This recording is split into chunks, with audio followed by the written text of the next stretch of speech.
Hello, this is Adam with Dream Productions. This video is made possible by the very kind donations of viewers like you.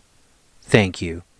If you are in a position to help this channel improve quality and grow, please visit my Patreon page at www.patreon.com/DreamMadeProductions, linked below.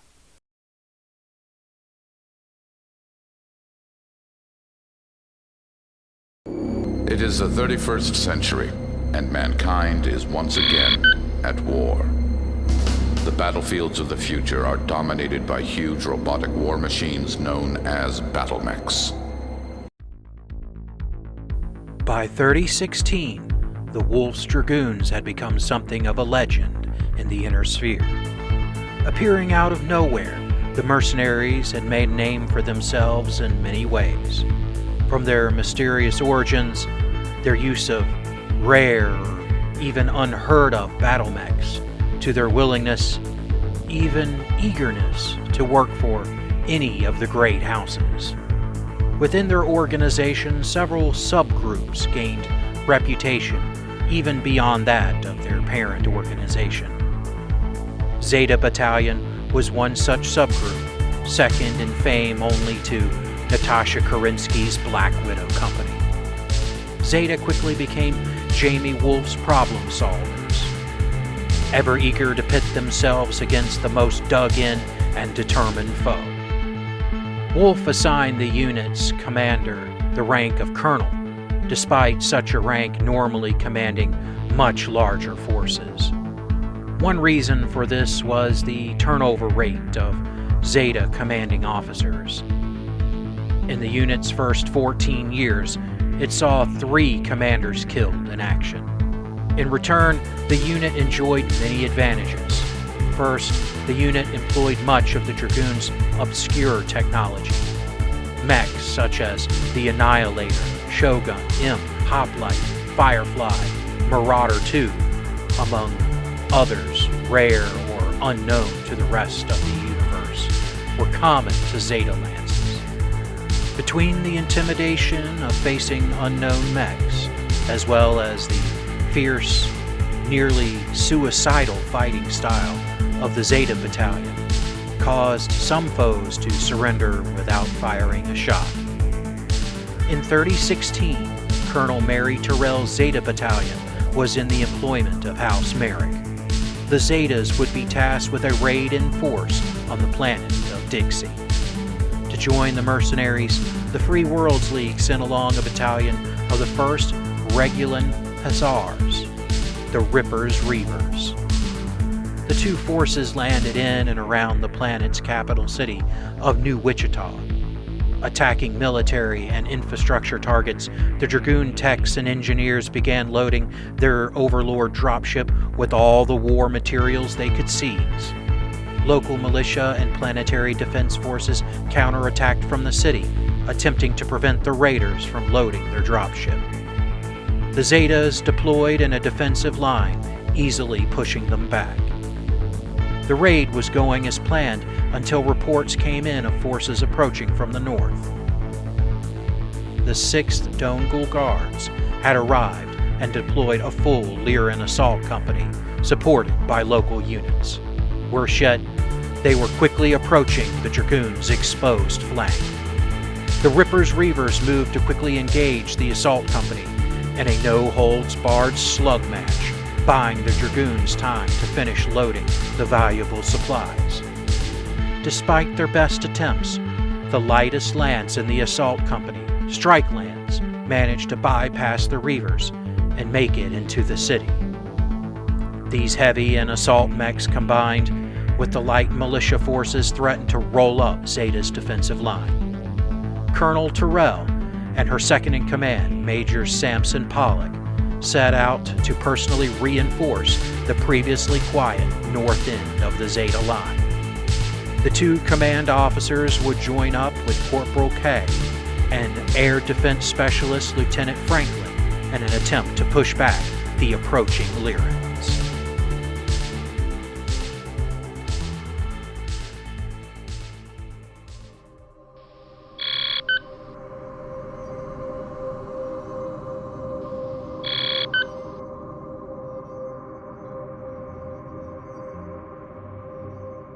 Turn 1. The Locust runs north around the building. The Hatchet Man prototype runs ahead. Major Pollock runs his Annihilator around the building. Franklin's Rifleman joins the Annihilator. The Guillotine chases after the Locust. The Zeta Urban Mech runs ahead. The Firestarter passes the Hatchet Man. Colonel Terrell runs her Marauder 2 into firing position. The Grasshopper runs with the Guillotine and Locust. The Victor starts south. The Commando runs, joining the Hatchet Man and Firestarter. The Hunchback follows the others south. Mary Terrell opens up on the Firestarter with both PPCs and her large laser. The laser misses, but the PPC scores hits on the center torso and left arm. The Firestarter returns fire with his dual medium lasers, but misses.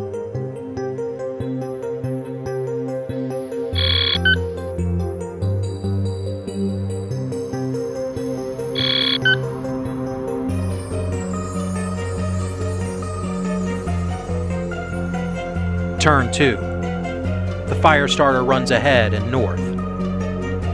The Hatchet Man keeps running. The Annihilator runs forward.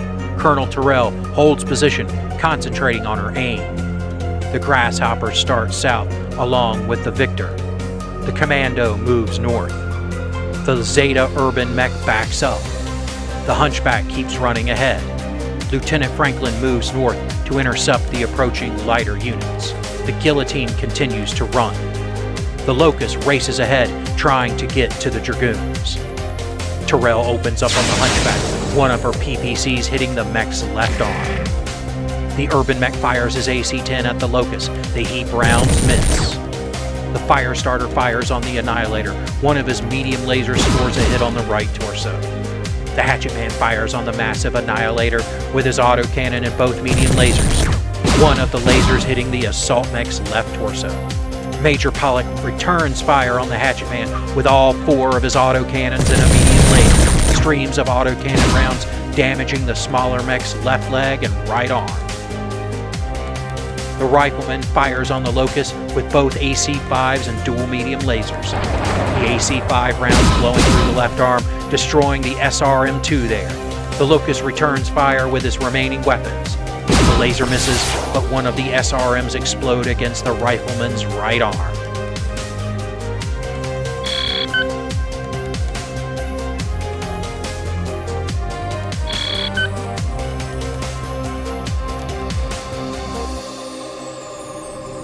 Turn 3. The Hunchback runs south. The Rifleman backs up. The Grasshopper runs south and ahead. The Victor runs ahead. The Firestarter runs around the building, getting behind the Dragoons. The Commando keeps running. The Hatchet Man mech warrior, stunned by the volume of fire hitting his mech, slips and crashes into the city streets, damaging his left torso and slamming his arm against the mech's controls, fracturing his arm. He stands, managing to continue south. Major Pollock and Colonel Terrell both back up. Corporal K also backs up. The Locust dashes south, getting behind Colonel Terrell's Marauder 2. The Guillotine keeps moving forward. The Firestarter again uses his medium lasers, this time on the Urban Mech, hitting the right and center torsos. The Hatchet Man mech warrior can't block out the pain, missing when he attacks the Annihilator. Terrell targets the odd Lyran mech. Her large laser misses, but her PPCs damage the right torso and blows off the left arm. The Urban Mech's AC-10 rips into the Firestarter's center torso. The Hunchback fires his medium lasers at the Annihilator, but misses. Major Pollock unleashes all 4 AC-10s and 2 medium lasers into the stricken Hatchet Man, blowing off the right arm and blasting into the center torso, damaging the engine and gyro. The Rifleman targets the Firestarter with his AC-5s and a large laser. The autocannon rounds damaging the left arm and the laser melting armor off the right leg. The Locust opens up on the rear of the Marauder 2, his laser hitting the left leg while a missile damages the rear armor of the center torso and left torsos.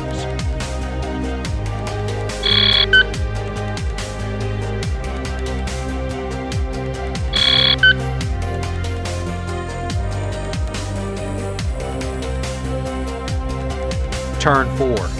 The Grasshopper runs up to the building. The Victor joins the Grasshopper. The Firestarter jumps south. The Commando runs, cornering the Dragoons. The Hatchet Man jumps back. Mary Terrell jumps, protecting her rear with the building. The Hunchback keeps running. Major Pollock backs his Annihilator around the corner, out of the Hunchback's sight. The Urban Mech backs up. The Locust bugs out, running back around the building. The Guillotine runs around, getting eyes on the Dragoons. The Rifleman runs, getting behind the Guillotine. Mary targets the approaching Guillotine with her PPC and large laser, but misjudges in her jump. Her PPCs miss, the laser hitting the mech's left leg. Major Pollock blasts the Firestarter with all 4 of his autocannons. Explosions bloom all over the mech, most finding the damaged center torso, blowing the mech in half. Corporal K fires on the Commando, his autocannon damaging the left leg, seizing up the mech's hip, his small laser damaging the left arm. He kicks out, destroying the mech's right leg. The Commando falls on his left arm, further damaging it. The Rifleman fires one of his autocannons and both medium lasers at the rear of the Guillotine, but fails to hit the torsos, instead damaging the right arm and leg. The Guillotine fires all of his lasers at Mary Terrell's Marauder 2, but fails to hit the landing mech. The Commando fires up at the Urban Mech with both SRM-6 racks, his medium laser, and a blast from his flamer. His medium laser hitting the Urby and the left torso, the rest of his weapons missing.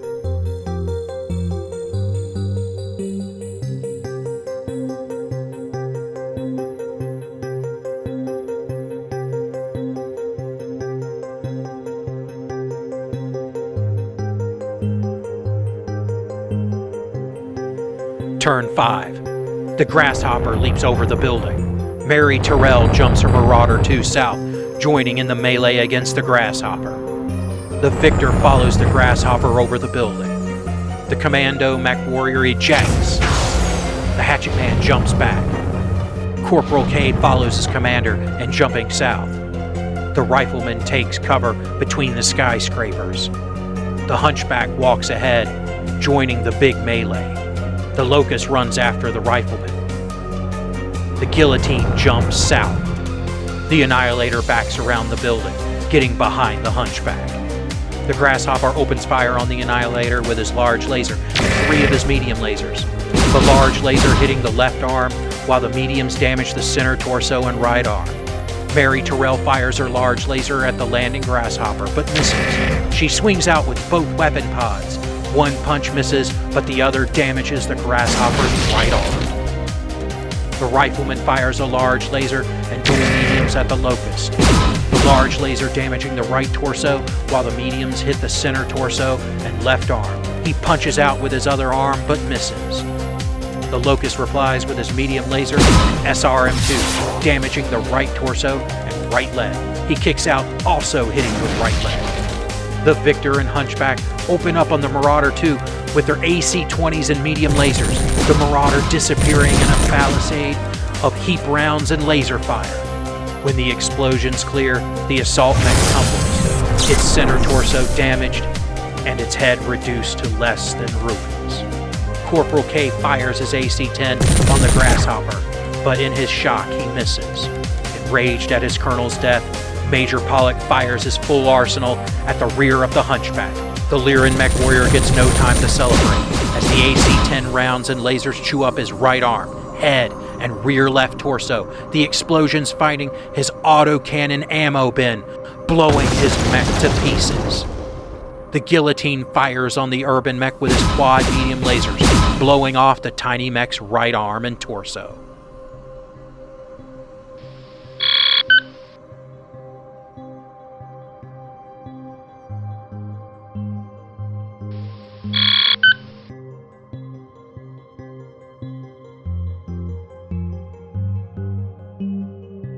Turn 6. Major Pollock holds position. Corporal K jumps away, retreating deeper into the city. The Guillotine walks into melee with the Annihilator. The Rifleman walks forward. The Locust backs south. The Grasshopper jumps back north. The victor walks into melee with the Annihilator. The Hatchet Man keeps withdrawing. The Locust fires on the Annihilator, his medium laser and SRM-2 hitting the assault mech's right and center torsos. Major Pollock switches his wrath to his commander's remaining killer. He fires all 4 of his autocannon rounds at the victor, blasting the mech's right leg, left torso, center torso, and nearly taking the mech's head off. He kicks out, hitting the guillotine's right leg. The Grasshopper targets the rifleman with his lasers, the large laser digging into the armor of the left leg, while a medium laser hits the right torso.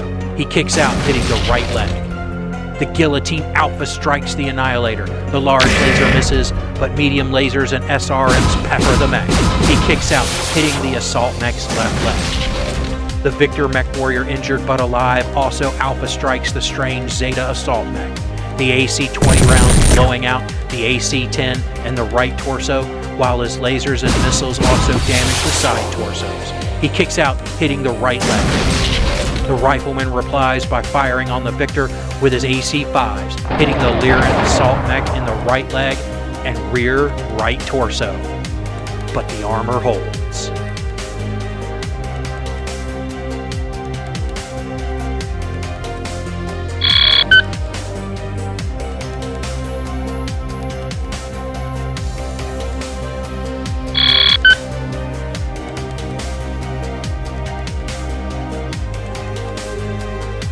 Turn 7.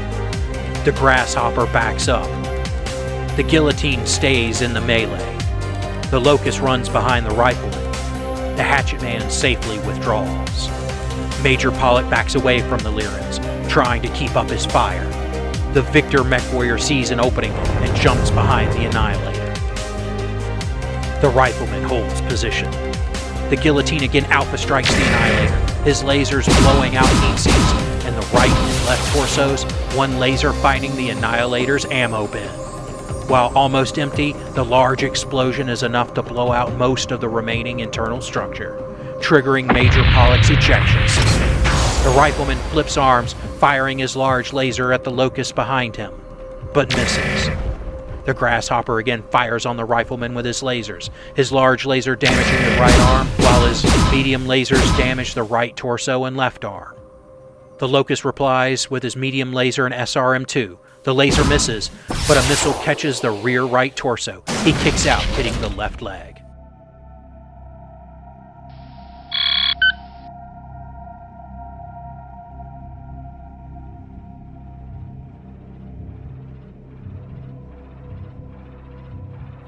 Turn 8. The Grasshopper walks into melee with the rifleman. The Locust backs off. The Guillotine runs north. The Zeta rifleman flees deeper into the city.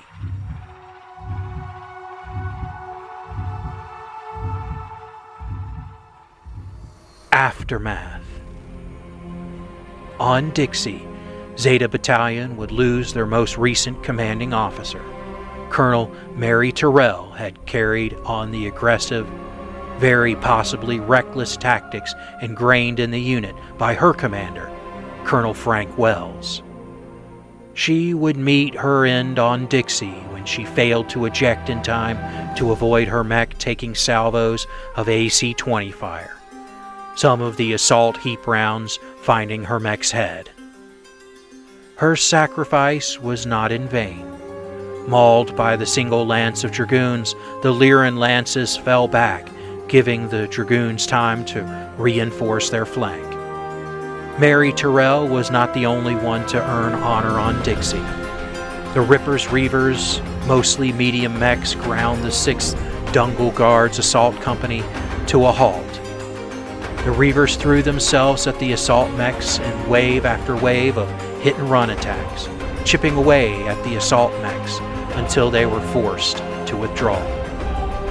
The grinding attrition of the wave attack saved the raid, but cost the Reavers half their number. Upon the Zeta's return, Jamie Wolfe would take 3 actions. After reading the after-action reports, he would praise the Rippers Reavers, liking their combat against the Lyrans to rolling thunder. The battalion would take pride in Wolfe's praise, Not long after, they would officially rename their unit from Ripper's Reavers to Rolling Thunder. Next, Colonel Wolf would promote the gravely injured but still living Simpson Pollock to Colonel and the new commander of Zeta Battalion. Simpson Pollock would command Zeta Battalion, deploying to Hesperus II in 3019. The events of Hesperus would indeed become their own legend, not being overshadowed until the events on Misery. Finally, Jamie Wolfe would inscribe Mary Terrell's name into the Dragoons' history, the Remembrance, submitting her name to be the basis of the Dragoons' Terrell honor name. At the time, these traditions of the Dragoons seemed odd, holding a combat trial for an individual to be granted a surname of a once great Wolf Dragoon hero, a ceremony very, very few in the Inner Sphere would understand until a few decades later.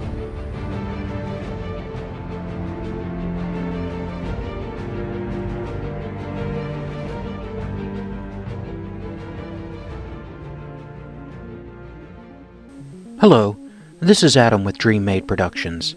Thank you for watching my content. It really means a lot that you have given me the chance to entertain you. If you would like to support the channel, please visit my Patreon at patreon.com/DreamMadeProductions, linked below. Also below is a link for PayPal, or links if you would like to send crypto, if that's more your thing. Please know any amount that you give will be cherished and used to upgrade equipment and improve the channel. You can also help the channel by subscribing, turning on notifications, liking, commenting, and sharing my channel with anyone you think might be interested.